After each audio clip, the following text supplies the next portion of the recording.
Next time you see this plant in your backyard, don't cut it down, because this is the best natural painkiller you'll ever find. Some people even compare it to morphine. This common plant is called wild lettuce and was commonly used by Native Americans 2 centuries ago for both food and medicine.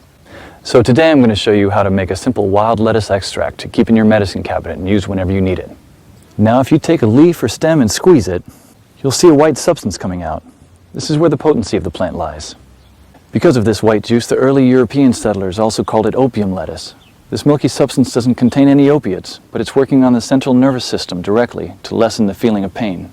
Nowadays, many people are turning their attention back to this lost knowledge and use it as a replacement for addictive prescription pain medicines. So let's avert our gaze from our modern survival thinking for just a bit and look at how our great-grandparents did it 150 years ago. This is exactly the kind of information I found in this 350-page book called The Lost Ways. This is probably the only survival book I've actually enjoyed reading. You won't believe how many survival things we've lost to history. I found the wild lettuce on page 113 and decided to make my own painkiller. I collected about 50 leaves today and washed them thoroughly. So the first thing you should do is grind them up in a blender, not very thinly and only just for a few seconds.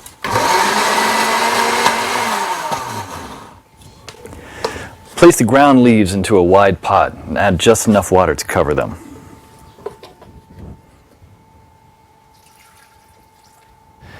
Now place the pot on the stove on low heat for 30 minutes. Do not let it boil because you'll destroy all the good stuff in it.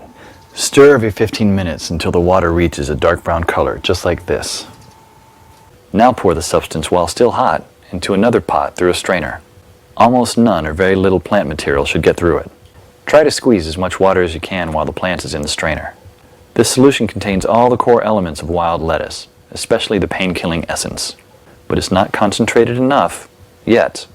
So in order to obtain this essence, you should warm it over low heat again until the water is vaporized, basically dehydrating the solution until it becomes a paste like this. Be careful at the end when there is little water left. You should not burn the extract at the bottom of the pot. What you should have now here is pure wild lettuce extract. You can pour it in a small glass container like this and put it in your medicine cabinet for later use when you'll need it. Wild lettuce is unscheduled by the FDA, meaning it's legal to grow, own, and forage without prescription or license, just like how the Native Americans used to heal their pain. In The Lost Ways, you'll find lots of these common and valuable weeds with pictures, how to identify them, how to prepare them, and how to use them, all with different medical effects. Because when the medical system collapses, this will be the only option you have to heal yourself. I personally happen to know the man behind this book. Claude is an old-fashioned guy by any standard. He lives with his wife and 2 children in a log cabin he personally built, cooks outside on an open flame in a cauldron most of the time, and all of his clothes are handmade. He has a 150-square-foot root cellar stuffed with all sorts of homemade canned foods and goods, and he raises cows, sheep, and chickens. I thought several times to myself that this guy will never be troubled by any crisis, because the coming crisis we all prep for is what folks 150 years ago called daily life. No electrical power, no refrigerators, no internet, no computers, no TV, no hyperactive law enforcement, and no Safeway or Walmart. They got things done or else we wouldn't be here. In the next 7 minutes, Claude will unearth a long-forgotten secret that helped our ancestors survive famines, wars, economic crisis, disease, droughts, and anything else life threw at them. A secret that will help you do the same for your loved ones when America crumbles into the ground. He's also going to share with you 3 pioneer lessons that will ensure your kids are well fed even when others are rummaging through garbage bins. In fact, these 3 old teachings will improve your life just as they did for me, immediately once you hear them. My name is Claude Davis. You may know me from my website, askaprepper.com, or you may have seen my warnings in the media, but few of you know me personally. My story is emotionally heavy, with struggles and disappointments, but also with a faith in God and a strong will to survive that finally led me being here. So pay close attention, because this video will change your life for the good. Lesson number 1, don't take anything for granted. My grandparents from my father's side came to America from Ukraine just before the Second World War and started a small farm in Texas where I grew up without missing a thing. But my grandfather wasn't so lucky. When he was only 12 and still in Ukraine, he survived one of the most horrific famines. Of the 100 families that lived on his street, only 20 survived.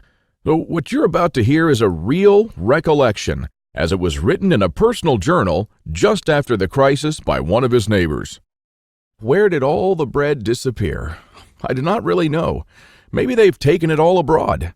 The authorities have confiscated it, removed it from the villages, loaded grain into the railway coaches, and took it away someplace. They've searched the houses and taken away everything, to the smallest thing.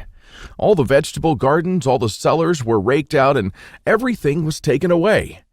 It was so dreadful that every day became engraved in my memory. People were lying everywhere as dead flies. The stench was awful. Many of our neighbors and acquaintances from our street died. We tried to survive the best we could. We collected grass, goosefoot, burdocks, rotten potatoes, and made pancakes, soups from putrid beans or nettles, collected clay from the trees and ate it, ate sparrows, pigeons, cats, and dogs. When there were still cattle, it was eaten first, then the domestic animals. Some were eating their own children.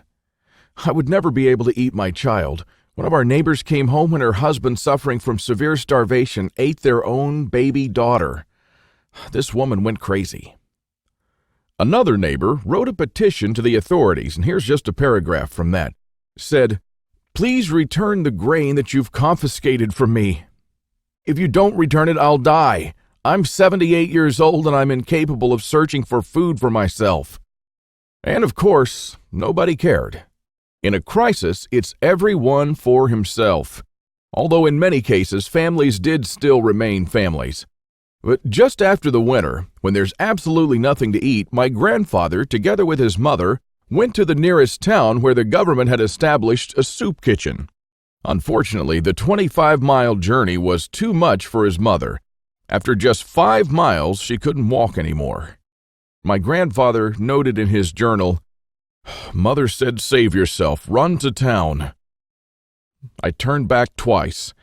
I could not bear to leave my mother, but she begged and cried, and I finally went for good.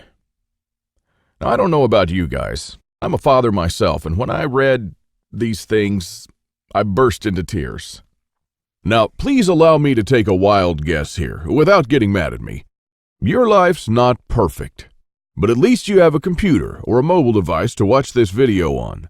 Your fridge is probably half full, and while you have your problems, starvation is not one of them.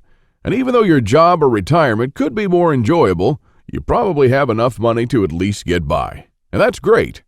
But make no mistake taking this for granted. History has shown us many times that it can all fly away in a split second. The biggest misstep that you can take now is to think that this can never happen in America or to you. All that my grandfather and our ancestors who came here and formed America lived through would be in vain without lesson number 2. Those who cannot remember the past are condemned to repeat it. Now, call me old-fashioned, I don't care, but I completely believe in America and what our ancestors stood for. They all had a part in turning this land into one of the most powerful countries in the world. Many died and suffered before a creative mind found an ingenious solution to, maybe, a century-long problem. Now, believe it or not, our ancestors' skills are all covered in American blood. And this is why these must be fought for, protected, and handed on for them to do the same for our children and our children's children.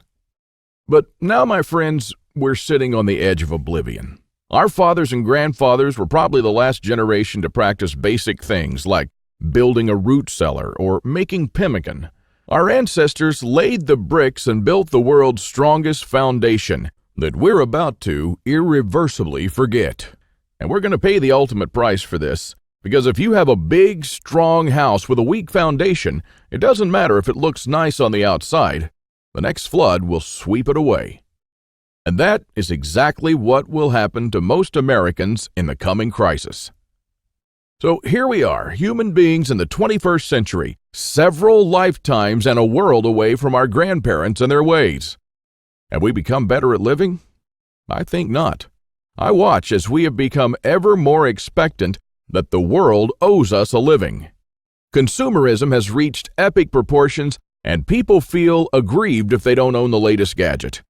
The truth is, we never have been more disconnected from life, from the world, from the soil, from the trees, and from our own souls.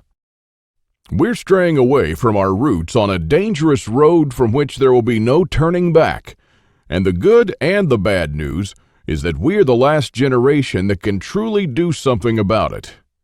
We no longer know how to live without refrigerators, without cars, without phones, without supermarkets. What will you do tomorrow if you simply are unable to buy things?